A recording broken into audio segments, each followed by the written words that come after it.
Hello, thank you for listening to A Glimpse of the Kingdom. I'm David Pendergrass. Perhaps like you, I was raised in Protestant churches, and I was always taught at least once a year that Christians were obligated to pay a tithe. Now, typically references to the Old Testament were mentioned, but not very often. Usually the preacher just assumed that everyone just knew it was expected. In fact, that's why churches call it the tithe and offering. Well, I've been bothered about it for many years, and those who know me well know how opposed I am to churches speaking out so vehemently against those who do not devote an entire 10% of their income to the church. Plain and simple, the New Testament never says we are supposed to give a tithe. It was part of the now dead and gone temple system of Judaism. What is so intriguing and vexing about this issue is how much Christian leaders speak so forcefully about a subject that is so clearly limited to a particular cultural time and place as to render the moral necessity of our fulfillment absurd. So again, if we're going to use the Bible, which is great, let's see what it says. I invite you to read these texts with me, and the following are some salient points mentioned straight from the Bible. Now there's a lot here, but I'm going to give just several quick things. Number one, the tithe is from an Old English word, Tiagothian, means to take a tenth of something. So tithe is an Old English word. It's not Hebrew, it's not Greek, it's not Latin, it's Old English. And it comes from a Hebrew word, asar, which means to take a tenth of something. Giving a tenth of what you earned to someone above you has been around for a long time, as is evidenced by Abram giving a tenth of his spoils to the high priest of Salem, which later will be called Jerusalem, or Shalom, in Genesis 14:20, and compare a similar story to Jacob or Yaakov in Genesis 28:22. So that's the earliest we have references when Abram gives a tenth. But the official understanding of the tithe isn't established until the official cult division, that is, priests and Levites and other tribes of the early Israelites, is established. So that is to say, an official tithing system for the cult, not the occult. The occult is Satan and evil and demons. The cult, C-U-L-T, comes from the Latin word cultus. That has to do with religion or priest. So the cult division or priestly division, that only happens when the Israelite establish itself and the different kingdoms become a nation. So that's where tithe comes from, and it's a very, very old concept. Number two, tithes and taxes were closely related. They're basically the same. Nearly every ancient Mediterranean culture had them. The fact that all of the Israelites had to give it is rare in the ancient world. The ancient Israelites understood it as a tax in texts such as 1 Samuel 8:15, where Samuel, or Shamuel, the prophet, tells the people what they are supposed to do in service to the king who would be established by God. So my second point is that basically a tithe is a taxation system of the government. And that's okay to think the word government's good there. It's good because ancient Jews thought they were in a theocracy. The government was ruled by the priestly class, and the king was established by prophets and priests and so forth. So they went together. There was no separation of church and state. So tithing and taxes were basically the exact same thing. Number three, the tithe was to be given by all Israelites from the grain they grew, oil they produced, wine they produced, and certain livestock. Grain, oil, wine, and livestock. You read Deuteronomy 14:22-23, or 2 Chronicles 31, 5-6. This food is supposed to go to the, quote, storehouses, which were located at various places under the supervision of Levites and priests, like big barns, big warehouses. They call them storehouses. Of the 80 times storehouse is used in the Old Testament, it refers primarily to the treasury at the temple, or for a few occurrences, it refers to the, quote, heavenly storehouses in heaven, where God, quote, stores up treasures, like in Deuteronomy 28:12. By the way, this is why when invading enemies of Israel came into town, the first thing they did was raid the temple. It was the first Israelite national bank, as every temple was in the ancient world. Temples were loaded. And so when you defeated a people, you went to their temples, took all the gold, all the gifts, all the stuff out. That's what happened to the Jews as well.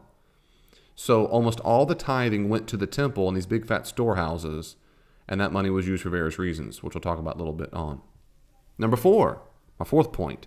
If you couldn't afford to transport all of your tithe, then you could sell it all, travel to the tabernacle or temple, then the person could, quote, spend the money for whatever they wish, oxen, sheep, wine, strong drink, that's liquor, or whatever you desire. And you shall eat there in the presence of Yahweh your God, you and your household rejoicing together. End quote. That's Deuteronomy 14, 24 to 26. So they would, if you couldn't transport it, you sold it all, used the money, got to the temple, and had a big fat party. And strong drink is liquor. It's shekar in Hebrew, that which causes one to get drunk. Yes, you could buy alcohol in honor of God and drink up in the presence of Yahweh and rejoice. You will never hear this biblical principle preached from the pulpit. Read your Bible, people. If preachers want to increase the tithe, then this should be placed on the sermon docket. I mean, we should just tattoo this or engrave this on all the offering plates. It's time to get loaded. It's trying to get sloshed. Sloshforjesus.com. Hashtag party time. Whatever. I don't. My point is, this is from the biblical commandments. So if you think the tithe fits today, my question is going to be, why doesn't this fit as well? Why don't we hear preachers preaching that it's appropriate to go to church and get drunk so that you're rejoicing together of what God has done for you? The rejoicing, of course, is because God's been so good. He's helped give crops. He's given resources. He's taken care of our needs. But you won't hear this preached. By the way, I think you should not hear this preached. I think you should hear it preached, but not as a moral commandment today. So if you couldn't transport your tithe, you sold it and went to the temple and partied. Deuteronomy 14, 24, 26. My fifth point, the tithe was apparently done annually, though only every 3 years did one give the tithe to help the poor, the Levites, and the priests. And that it's difficult to tell because of the different traditions, but apparently it was done annually, though every 3 years that 10% went to help the poor, the Levites, and priests. Now, Levites are priest helpers. Priests make sure the sacrifices are done well, offerings are given. Levites do that too. They're basically the helpers. But, if you look at Deuteronomy 26:12, this verse seems to suggest that the tithe was only done at all every 3 years in Deuteronomy 26:12. So it's difficult sometimes to tell if the tithe was only once every 3 years, or if it means every 3 years the tithe goes to particular things. My sixth point, because of various texts on tithing in the Old Testament, different trajectories, different traditions in the Old Testament, 3 different traditions arose in Judaism. 3 different traditions of how the tithing is supposed to work. There is evidence by the time of Josephus in the 1st century. Josephus was a Jewish historian in the 1st century. There's evidence in his writings that now many or most or some Jews thought they were supposed to give 30% of their income. Because of 3 different strands of tradition in the Old Testament giving 10%. Sometimes it's for the poor, sometimes it's for in general, sometimes it's for the Levites and so forth. And so by the time of the 1st century, some Jews, or many Jews, or all Jews, we're not sure how many Jews, think that you're supposed to give 30% of your income because of the different traditions, about 3 different traditions of 10% and where it goes. My 7th point, the tithe was for 2 purposes only from the text. A, pay for the services of the Levites, these priest helpers, and priests who ran the religious ceremonies, helped in legal settings, and oversaw the poor and needy ministries, like in Numbers 18:21 and 24, 2 Chronicles 31:4. So the first purpose of a tithe is to pay for the religious leaders because, again, they ran the ceremonies, the sacrifices, they helped with legal issues, and they oversaw the poor and needy ministries, the compassion ministries. The second thing tithe was used for, apparently every 3 years, as an offering for the poor, the orphans, and the resident aliens. That's Deuteronomy 14, 28 to 29. So it was used to help the poor, the orphans, and the resident aliens. Taking care of the poor and needy is attested in other ancient cultures, but not much is said of providing for them financially. Israel's practice is rare, if not unique, in the ancient world, that they deliberately, as a group, a whole group, gathered money to help poor orphans and resident aliens. That seems to be unique. Also, we're not told how the priests divided the tithe for themselves. For example, did the priests get 2% of the tithe while the poor got the other 8%? We don't know how that worked. Modern churches just assume their division is right. That is to say, we're not told at all how they divided their money. Now let that sink in. That means most of the money goes and just handed off, and most of it is paid for to the roll, which means by implication, and by the way, archaeological proof, which I'll talk about in a second, by implication that the religious leaders were wealthy, very, very, very rich, because they got paid a lot of stinking money. They would have been the equivalent of multimillionaires. We know archaeologically that's true, at least by the first century, because we humans, archaeologists have uncovered high priests' homes, and they were amazing. You might call them mansions. They had the capacity to run hot water underneath your bed to have steam. I mean, they're amazing. And they were the priesthood class. So these people have been very, very wealthy because why? They were paid anywhere between 10 and 30%. Number 8, my 8th point. The Levites, the priest helpers, gave a tithe of the tithe back to Aaron. So at least they gave 10% of what they got back to Aaron and probably his clan thenceforth. And Numbers 18:26-28, and Nehemiah 10:38-39. Number 9, my 9th point, priests, that is the clergy, apparently did not give a tithe. This is assumed. It's assumed. We have no evidence that priests gave their 10% of what they gave. That is to say, one more time, there's evidence that the quote-unquote clergy did not give a tithe of what they were given back to the temple. They just kept it. So it seems to be the case that the only group in Israel that did not give a tithe were the priests. And if they did, like the Levites, it meant that the clergy could not be paid more than 10% of the gross income of the temple. However, this usually meant the priests were loaded, like I just said a second ago. So again, the priesthood class had the most lavish homes in all of Jerusalem. So they were wealthy, and they probably didn't give a tithe. Number 10, one could offer, quote, offerings to the priest and the Levites, which were part of the animal sacrifices offered to Yahweh. So you could give tithe and offerings straight to them if you wanted, on top of what you were doing, like in Deuteronomy 29:27-28. Number 11, when the great primitive church leaders, now we're moving to the New Testament. When the great primitive church leaders, by primitive, that's in scholarship, primitive is usually used to mean the church in the era of the New Testament documents, before the end of the first century. And we say early church typically after the fall of AD 70 of the temple, and then maybe toward the end of the first century and the beginning of the second century. But anyway, when the great primitive church, the first few decades of the church, got together at the so-called Jerusalem Council in Acts 15, see especially verse 29, they did not require Gentile converts to follow kashrut, that's Jewish dietary laws. They did not require them to follow the Jewish dietary laws. They did not require them to observe Sabbath or Shabbat. They did not require them to give a tithe. They did not require them to get circumcised. In fact, the Christians did not have a Sabbath, since that was a clear distinction between Jews and Gentiles. They celebrated on Sunday, the day of Jesus' resurrection. Apparently they did. They didn't celebrate on a Saturday. And that's why Shabbat or Saturday to this day is still Friday night to Saturday night. Once the temple was destroyed, the priests and Levites no longer existed, including their ministry to the poor. So in AD 70, when the temple fell, there was no more tithe. I'm going to come back to that in a little bit. But right now, my point on number 11 is that in Jerusalem Council in Acts 15, they are not told, they are not commanded that at minimum Gentile converts have to give a tithe or do the Sabbath or don't eat pork and so on. They were told they didn't. No, that's not. So go read Acts 15, you'll see what they were told. My 12th point, almost done.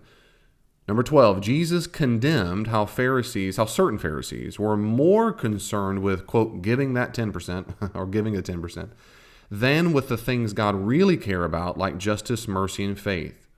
Look at Matthew 23:23. Now, Jesus didn't say, don't give a tithe, but he fussed them and says, you're all concerned about the tithe when you're not concerned with the weightier issues, the things that really matter, like justice, mercy, and faith. So giving a tithe can clearly not be considered inviolable, or Jesus would have been clear that one should uphold the sacredness of giving the tithe regardless of a person's immoral behavior.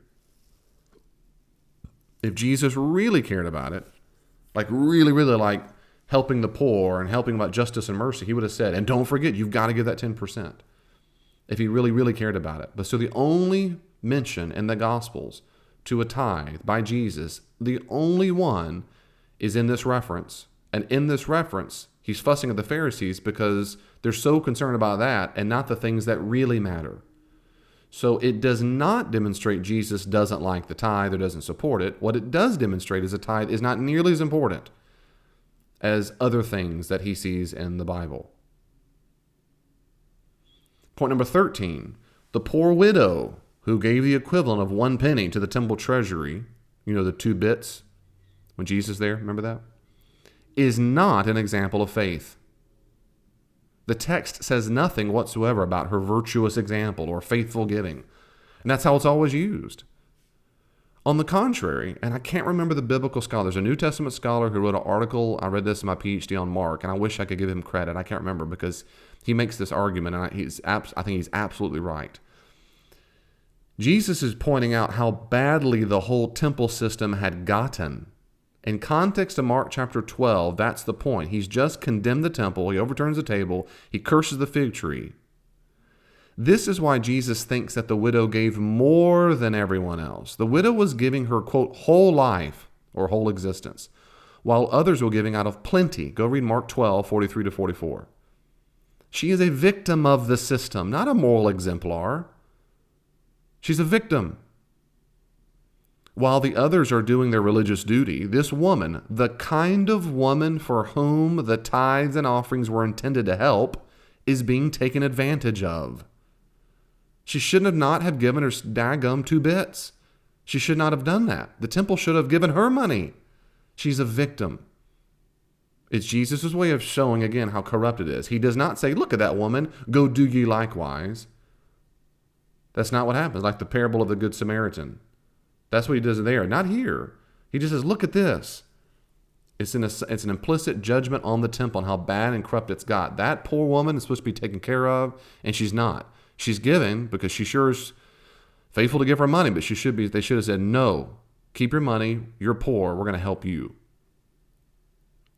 Point number 14, I only have 15 points, almost there. Point number 14, here's one of the most important points. When the temple fell in AD 70, the Jews no longer gave the tithe. There was no way to collect it. Everything was about the temple. So all the tithing and offerings came into the temple. When it fell in AD 70, when the Romans destroyed it, they stopped doing it. So even if early Jewish Christians continued to give a tithe or up to 30% to the temple, in AD 71, they no longer did it. There was no central collection agency. Imagine if the IRS were abolished. Some people love that idea. But we don't send our taxes to anybody anymore. No more taxes are collected. That's what happened in AD 70, the temple fell. Christians did not continue to gather 10% because there's no temple to send it to.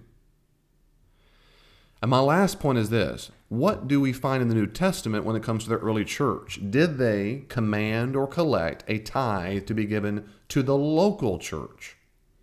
Let's reflect on that very quickly. I wrote a devotional. You can find this on Amazon called Christians and Money. And I give a lot of talk in there about how, I think it's concise, but a good bit of talk about how Christians use money. So my 15th and final point is this. The early church continued to help each other monetarily. They did help each other monetarily. Paul believed that ministers should be paid by the church. Like priests were paid by the Jews, he believed ministers should be paid by the Christians, though no word on whether or not ministers were supposed to give back. So we're never told what Paul thought about people who were given paid. For example, remember in the Old Testament, the priests did not give a tithe back. At least we don't have any evidence for that at all. They just kept the money they were given. They didn't have to give a tithe. We're not sure if Paul thought the same thing about Christian ministers. We're not sure. But you need to see 1 Corinthians 3:8, 1 Corinthians 3:8, and Philippians 4:18. He did believe ministers should be paid. And Paul traveled extensively collecting money for the Christians in Jerusalem who were suffering hardship. And the money, this gift that he was going around collecting, it was called several things. Several things in his letters. He called this collection of money. And again, I say a lot of this in my book, my little devotional. It's a 4-part devotional. You ought to get it. And it's how he was trying to help the Jews and Christians in Jerusalem because there was a famine. And when there's famines, all the price of bread and everything skyrockets because everything's more expensive. And so early on in the Acts community, the Christian church was pretty loaded and they shared all their belongings. Within a few years, the famine hits. And now Paul he doesn't have to, he chooses to gather money amongst all the Gentile Christians. And he wants to send a love offering back to the Jewish Christians in Jerusalem to help them out. And he calls that gift several things. He calls it a fellowship in Romans 15:26. He calls it a service.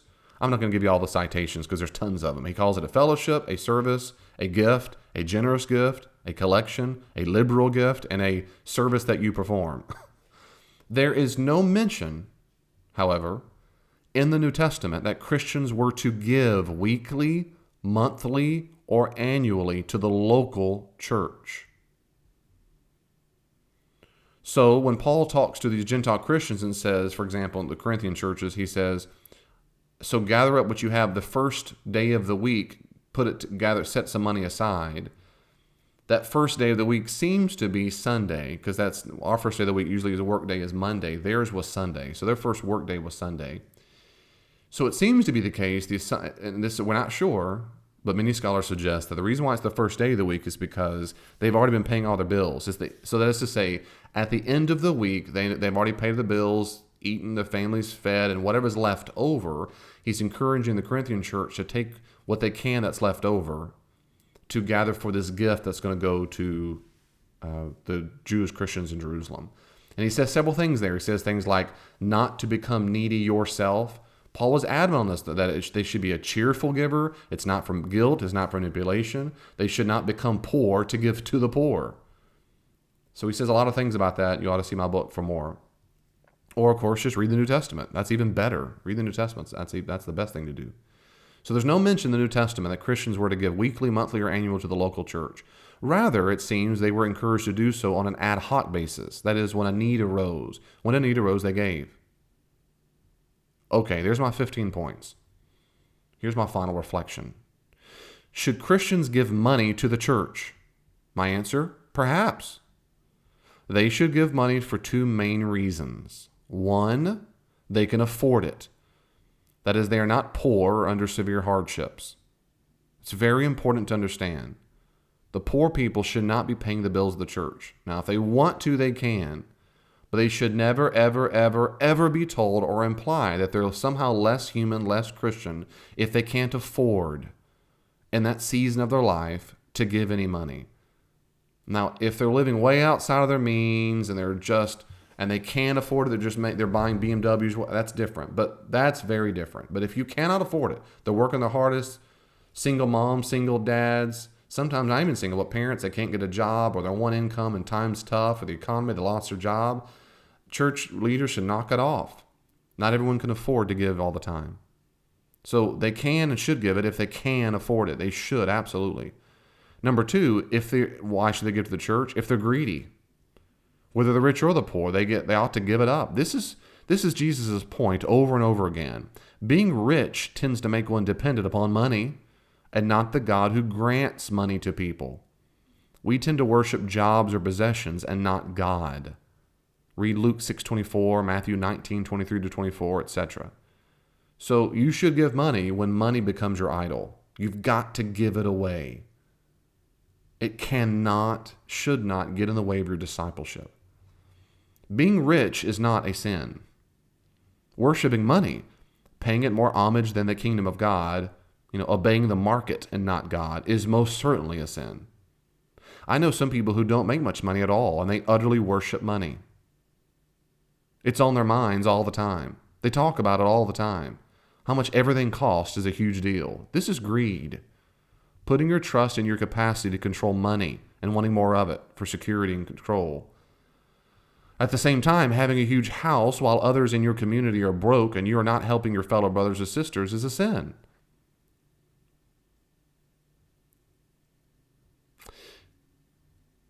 There's nothing wrong with having a nice house, having nice things.